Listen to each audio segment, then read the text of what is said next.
ఈరోజు X home minister సాబ్ మహమూదుల్ గారి ఆధ్వర్యంలో ప్రెస్ మీట్ పెట్టడం జరిగింది. ముఖ్య ఉద్దేశం ఏంటంటే కాంగ్రెస్ ప్రభుత్వం రేవంత్ రెడ్డి గారు సీఎం అయినప్పటి నుంచి సంవత్సరం దాటిపోయింది.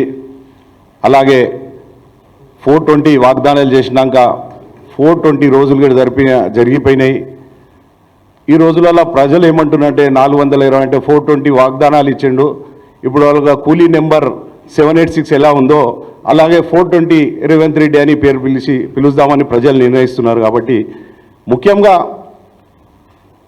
చెప్పదలిచింది ఏమంటే స్వతంత్రం వచ్చిన తర్వాత మౌలానా అబ్దుల్ కలాం గారు మైనార్టీలకు చదువు విద్యలో నెంబర్ 1గా తీర్చిదిద్దాలని పెద్దపీట వేయాలని కోరుకున్నప్పుడు చాలా సంతోషంగా అప్పుడు ప్రజలు కోరుకున్నారు. కానీ 60 సంవత్సరాలు దాదాపు కాంగ్రెస్ ప్రభుత్వం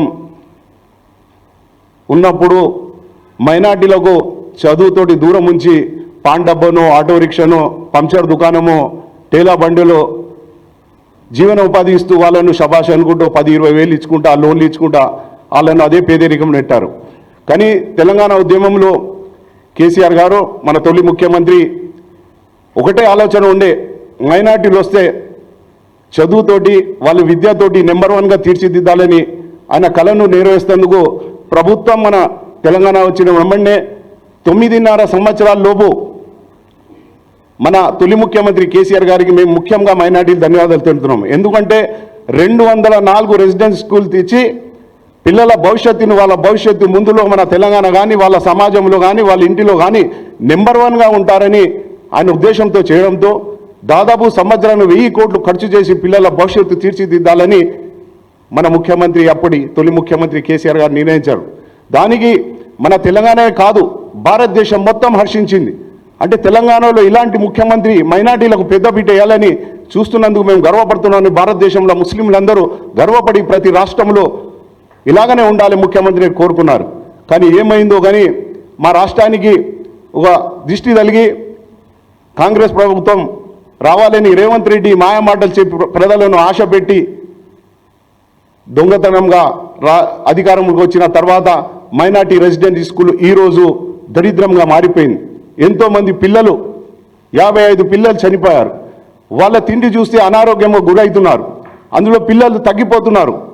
అంటే ఆయన మళ్ళీ అదే 60 ఏళ్ళ కాంగ్రెస్ ప్రభుత్వం ఇప్పుడు రేవంత్ రెడ్డి చేస్తున్నది అదే అనుకుంటున్నా.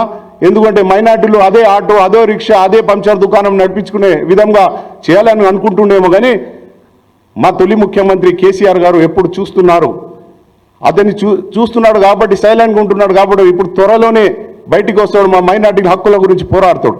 అదేవిధంగా అనాథ పిల్లల గిట్ట నా పిల్లలే ఇల్లు, అనాథ పిల్లలు కాదని అనిసులుబా ఎతీంఖానాను కేసీఆర్ గారు చూసినప్పుడు ఇంత అద్మానంగా ఉందా, ఇది పాత కాలంలో ఉన్న 400 సంవత్సరాల నుంచి ఉన్న యతీంఖానాను అనాథ పిల్లలు ఇలా ఉండదు, ఎలాగైతే నా మన్మలు మన్వరాలు ఉంటారో అదేవిధంగా నేను కూడా దీన్ని తీర్చిదిద్దుతా అని 40 కోట్లు ఖర్చు చేసి అనిసుల్ గుర్బాను అభివృద్ధి చేసి ఆ పిల్లలను భవిష్యత్తు మంచి చేయాలంటే ఇప్పుడు కాంగ్రెస్ ప్రభుత్వం వచ్చి దానిని రెంట్కి లీజ్కి ఇచ్చుకుంటూ పైసలు సంపాదించుకుంటూ కూర్చుంటున్నారు. ఇది చూసుకుని ఊకోరు. ఎందుకంటే వర్కింగ్ ప్రెసిడెంట్ కేటీఆర్ గారు కానీ, హరీష్ రావు గారు కానీ, మన కవిత మేడం గారు ఎప్పుడు ప్రజల మధ్యలో ఉంటే మైనారిటీల హక్కుల గురించి మొన్ననే మోజాం ఇమాంలకు వేతనం ఇస్తలేరని పోరాడితే అప్పుడు 2 నెలల జీతం ఇచ్చారు. ఇంకా 4 నెలల పెండింగ్ ఉన్నది. అలాగనే షాదీ ముబారక్ కానీ ప్రతి విషయంలో మైనార్టీల విషయంలో ఏ విషయంలో అయినా ఒక ఉర్దూ మా సార్ ఇప్పుడు మహమూదుల్ సార్ చెప్పినట్టు ఉర్దూని మొత్తం తొక్కేశారు. ఎందుకంటే కేసీఆర్ గారి కళ ఉండే ఉర్దూ సెకండ్ లాంగ్వేజ్ ఉండాలి, ప్రతి విషయంలో ఉర్దూని ఎమ్మడే ఉండాలి, ప్రతి బోర్డులో కానీ ప్రతి మినిస్టర్లో కానీ ప్రతి అధికారులకు ఉర్దూలో ఉండాలని కోరికతో ఇప్పుడు ఉర్దూని మొత్తం చెప్పేశారు.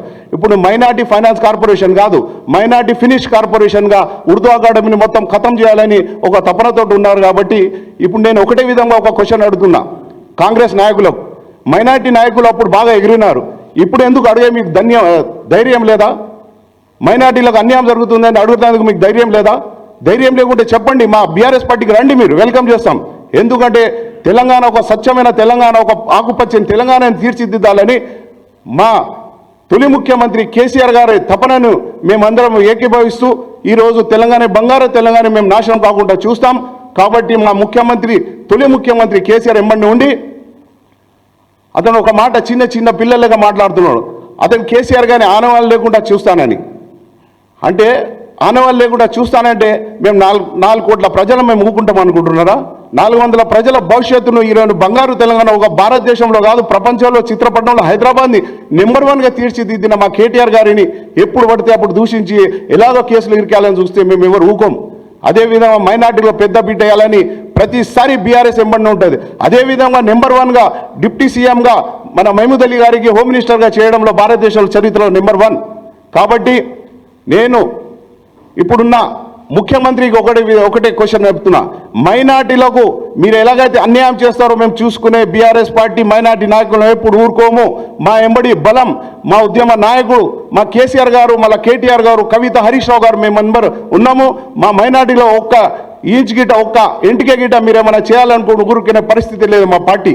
అదేవిధంగా ఎలాగైతే 6 గ్యారంటీలు మైనార్టీలో ఎలాగైతే ఏమి ఇస్తారో అన్నారో మీరు బిచ్చం ఇచ్చినట్టు 50,000 మైనార్టీ ఫైనాన్స్ కార్పొరేషన్ లోన్ ఇస్తానని వాగ్దానం ఇచ్చి ఏదో అసెంబ్లీ నడుస్తుందని మాయమాటలు చెప్పి ఇప్పుడు 2,50,000 ఫాములు తీసుకొని దానికి లోన్ ఇవ్వడం లేకుండా జరుగుతుంది. మేము 1,00,000 లోన్ 1,000 మందికి ₹1,00,000 వితౌట్ సబ్సిడీతో 1,000 మందికి లోన్ ఇచ్చడం జరిగింది. అందుకే భారతదేశంలో నెంబర్ 1 ప్రభుత్వంగా తొలి ముఖ్యమంత్రి బీఆర్ఎస్ పార్టీ నెంబర్ 1గా సాధించుకున్నాం. కాబట్టి రాబోయే కాలంలో ప్రజలు ఎదురు చూస్తున్నారు. అలాగనే మైనార్టీలకు ఎలాగైతే రెసిడెన్స్ స్కూల్ ఎలాగైతే అలాగనే కాపాడుకుంటూ మళ్ళీ హైడ్రాలో బాధితులుగా మైనార్టీలు ఎంతో ఏడుస్తుంటే కేటీఆర్ సార్ గిట్ట అక్కడికి వెళ్ళి వాళ్ళని ఓదార్చి వాళ్ళని కోర్టుకు వెళ్ళి స్టే తెచ్చడం జరిగింది. అదేవిధంగా మేము ప్రతి ఒక్కరము బీఆర్ఎస్ సైనికులుగా పనిచేసి మా తెలంగాణకు మళ్ళా సాధించుకొని తెలంగాణ ఆకుపచ్చ తెలంగాణ సాధించుకుంటామని నాకు అవకాశం ఇచ్చినందుకు ధన్యవాదాలు తెలుపుతున్నాను.